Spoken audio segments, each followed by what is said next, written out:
let's get into those things, right? So New Jersey has become a bit of a hotbed for Hollywood. So I'm going to get Mm, into some of the major networks that are filming in New Jersey. So you got mm, CBS. Shout out to mm. Queen Latifah, The Equalizer. Yes, They are I'm trying. filming, I believe, in I'm North. trying to get on that show, man. I'm trying to get on that show. It's on the way. That. It's on the way. Trust me, I'm putting it out there. FBI's Thank Most you. Wanted, which you have actually been a part of. Hmm. CBS. We're gonna get into that.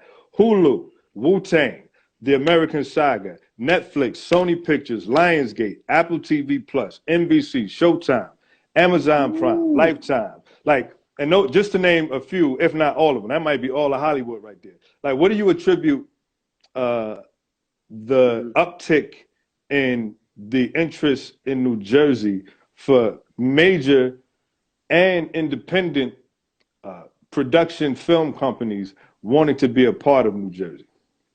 Hmm. Well,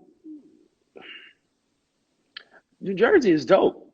Whether people, believe it or not, it's dope. New Jersey has some great locations, some great people, some great areas to be in, beautiful landscapes, things like that. And, people have been shooting in Jersey, for a while. The Preacher's Wife, with Whitney being from Jersey, they shot, I forget the name of the street, but it was like off Hawthorne Avenue. Um, but yeah, people have been shooting in Jersey for a while, but I think now it's more of I don't even know what it is. It's just dope, man. And how Newark has how I'll just speak for Newark itself, how it has been, renovating, things, and it has, somewhat of a new look now. And yeah, all I can attribute to it is, the large amount of talent that is here, you know, and the beauty, all the beautiful, different locations that are here in New Jersey. So I think that could be one of the main reasons why, it's popping like that.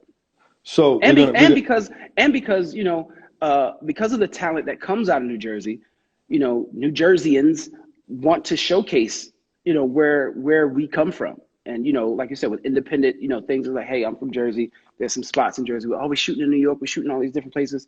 Nah, bring it home. Let's do something at home. Let's show that we can do this here too. all right. So let's get to the talent that comes out of Jersey. Mhm. And shout out to Redman and Do It All. Like Yes, that sir. verses was amazing. Shout out to Do It All. Like still got it. They may have the longest run in the game that they don't get their just due, but God willing, we're gonna have them on the show sooner than later. Now, Right. getting to talent in Jersey, getting to you. So I mentioned CBS. You Mhm. have actually, shout out to Devon Warren Photo in the building. Uh, you have actually worked on some networks. Like talk about, you know, the projects that you've worked on with major networks. Because like I mentioned earlier, CBS, FBI's Most Wanted. Like talk, Mhm. talk about those experiences and how those came about. Oh, wow. It's the story. I love this story. It's a. I'll just get right to it. So with CBS, my manager, my now manager, Baker Management, Jamie Baker, shout out to him. I was freelancing with him for 6 years, and we didn't, hadn't signed a contract or anything like that. But he would always send me stuff, that he thought I would fit. But at the time, I was working a 9 to 5, and it was hard to really go for it, in this profession, because I couldn't leave work at 12, 1, 3 in the afternoon to go do an audition and come back. So a lot of stuff I didn't get because I didn't have the opportunity to go audition. And then other things I just didn't book because I wasn't the right fit for the project. And, he sent me, again, like I said, over these years, he still sent me stuff. He sent me FBI. I auditioned. They liked it, and I got an opportunity to work alongside, the stars. Julian McMahon, shout out to him, Roxy Sternberg, and it was awesome. So to be on, and that was a dream come true, being on a Dick Wolf, Wolf Entertainment show. Who brought you Law and Order, Chicago PD, all those shows that we love, all those cop dramas and procedural shows that we love, for the most part, are Dick Wolf, productions. And so that was a dream come true to be, part of that set. A couple of years ago, I was blessed to be on the short-lived series, The Village. It only had one season. I love the show, but that show was crazy. Yeah, but certain decisions. I don't know if the numbers weren't great enough for them to bring it back and things like that, or the interest. But I was interested. But I was on episode 9 of 10 episodes of The Village, which was on NBC. And wow, ironically, I was also on episode 9 of FBI, Most Wanted, on CBS. So, those are, 2 major networks that I've had the pleasure of working on. I guess, I don't know if the ID channel is major, but, it's something. It's major enough, goddammit. Right. I had the pleasure of being on the ID channel 3 times for 3 different shows. One called Primal Instinct, one called Evil Lives Here, and the third one was called, oh my God, Primal Instinct, Evil Lives Here. Why can't I think of the other one? Oh my God. But yeah, so I was on there 3 times. So I had the pleasure of being on some sets, and that's a blessing. That is definitely a blessing. So you talked about, first off, you played a cop or a detective in quite a few things, right? So it's 2 things. Did you ever have aspirations of being the police? Yes, I did. Okay. I did, and what sparked that? And so this is a twofold thing, because I grew up watching cop shows from the beginning, or cop-like shows. Dukes of Hazzard, Knight Rider, Hill Magnum Street PI, Blues, Magnum PI, T.J. Hooker, Chips. All those shows, right? All those procedural shows. I learned later that they're called, procedural shows and cop dramas. I have no clue what you're talking about, but continue. So all those types of shows coming up, and then as you get older, you get into New York Undercover, NYPD Blue, all those things, right? So I was like, yo, they make it look cool to be cops. Yeah. And then when Lethal Weapon came around, I loved Mel Gibson, right? That was my introduction to Mel Gibson, like a lot of people. And his portrayal of a police officer was just like, yeah, I want to be a cop. If I could be like that, I'll be a cop. But then I was like, cops have, there's a chance a cop can get shot. You know what I mean? There's real guns involved. So I was like, you know what, maybe I'll be an actor and play the roles, of cops.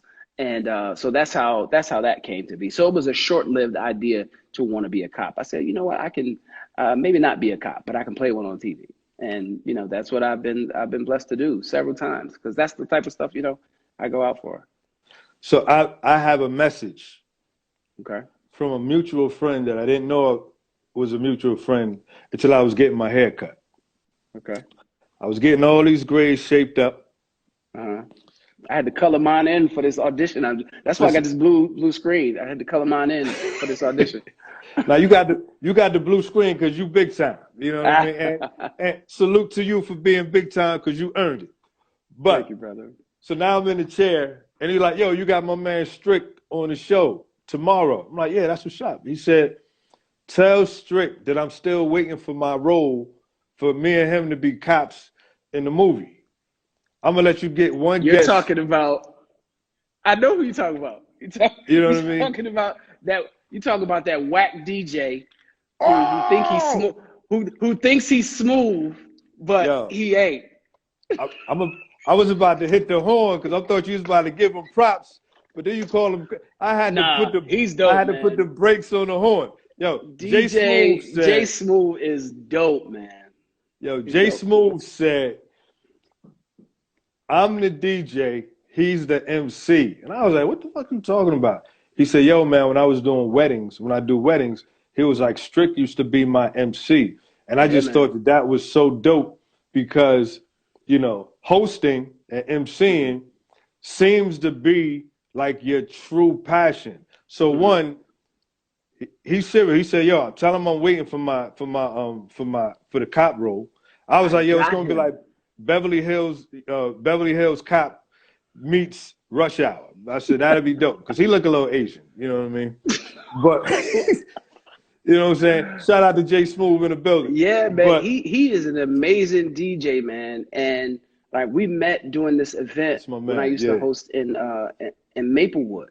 And if your warm up set is fire, yeah, his yeah, warm up set was like he was playing for music sure. that you really had to be into that type of music to understand what was going on. And he was playing some good stuff. I was like, yeah, I like this guy. But I Yeah, got him. I'm working on some. I'm writing something now, and I have him in mind. So be yo, patient, man. I yo, got you. Smooth, stop blowing my phone up. He said he got you. That's it. You know what I mean? He said he got you, and he got you. Hey, So man. now So now that's going to transition me into this. Shout out to JoJo. What's up, man? Welcome back. Um, so hosting seems to be in addition to acting, seems to be an extreme passion of yours. Yeah, And man. the journey that took place for you to get to this point finally. Mhm. I think you saw an episode, a part of an episode, you reached out and said, "Yo, I want to be on the show." And I'm like, "Well, shit, I want to be on your goddamn show." But and then you went through a feverish pace of like 2 and 3 interviews like in a week. Mhm. And I'm like, damn, this dude, like one a week for me was like, that's a lot.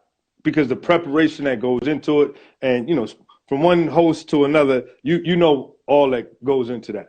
Right. But talk about your love of hosting and where that comes from. My love of hosting, first off, let me say hosting was never really on the radar in a sense, you I could know. never tell, bro. But it started years ago. A friend of mine, um, Janice, Shanice. See, I'm sounding like Keith. He always calls her Janice. Shanice. She asked me to. I can't remember which one was first. I think her stepdaughter's Sweet 16 was first. So she asked me to host the Sweet 16, and I was like, I've never done that before. She was like, just be yourself. I need somebody that's gonna, keep the crowd busy and engaged and Mm. entertained in between, what's going on. Just run down the list of the activities, blah, blah, blah, blah, and just be yourself. So I did that. And it happened to be, around the time where I was, teaching, I was still teaching hip hop dance at one point. So there was a group of young dancers that was there. I got out there, danced with them and stuff like that. And then just the interaction with the people and the people laughing and enjoying themselves, it was like, okay, this is cool. So then when she was having a baby, she asked me to host her baby shower. And I was like, all right, cool. So then I was just thinking of different ways I'm always thinking of different ways to engage the crowd and get people interested. So she kept calling it I want you to host my shower, my baby shower. No, shop my shower. That's what she was saying. So I just took that word and ran with it. So when I showed up at the baby shower, I came downstairs in a robe. I had a shower cap on and a loofah, and everybody was like staring at me and was laughing. And I was like, "This is the shower, right?" I was like, "This is the shower, right?" It was like, "No, fool, it's a baby shower." And everybody went up laughing and was cracking up. And I said, "I'm just messing with y'all. I'll be right back." Went upstairs, put my suit on, came downstairs. We had a great time.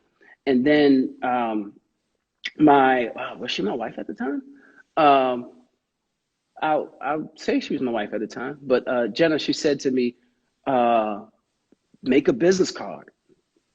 And coming from the church, write the vision, make it plain. So I got a business card made, put it out there, and on the web and stuff like that. And people were like, "Yo, I didn't know you would do this," and I was like, "I didn't either, but I do now." And then people would just start, hiring me for weddings, corporate events, fashion shows, and all these different things. And I was a huge fan of the Arsenio Hall show, Late Night with David Letterman, Jay Leno show, Johnny Carson show, or the Tonight Show with Johnny Carson, and all those shows. And then when I decided to do my talk show, strictly speaking, um, it is a homage to the Arsenio Hall show. When I first wanted to do it, it was like, because Arsenio was gone for a long time. And I was Yeah. like, yeah, I want to do a show like that, right? And then he came back, and I was like, man, ain't no need to do the show now. And then he left again. I was like, okay, the He window's sure back did. open, Yeah. right? And I was like, well, I was like, I wanted to do it a certain way, which season 2 will be the way I wanted to do it. So be on the lookout for that. Make sure you follow Strickland Media Group on Instagram. Yeah, and I was like, I'm just going to do it. And I was like, I got to do it. Even though I can't do it the way I want to do it, I said, let me do it on Instagram just to get that buzz out. And then I decided, I talked to my boy, Tayshawn Glover, shout out to the commissioner, like, how should I do it? Should I do 1 show a week? Should I do 2 shows a week? He was like, man, do whatever you can handle. And I was like, all right, I'm going to do 2 shows a week. And like you said, you go into the planning of it.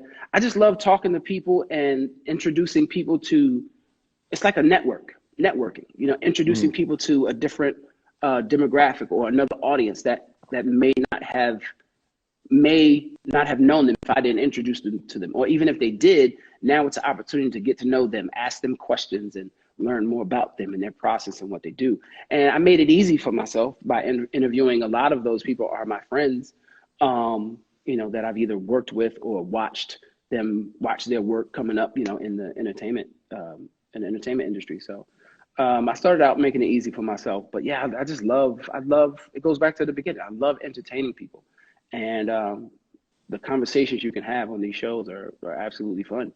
I wanted my show to be a step away from all the madness that was going on.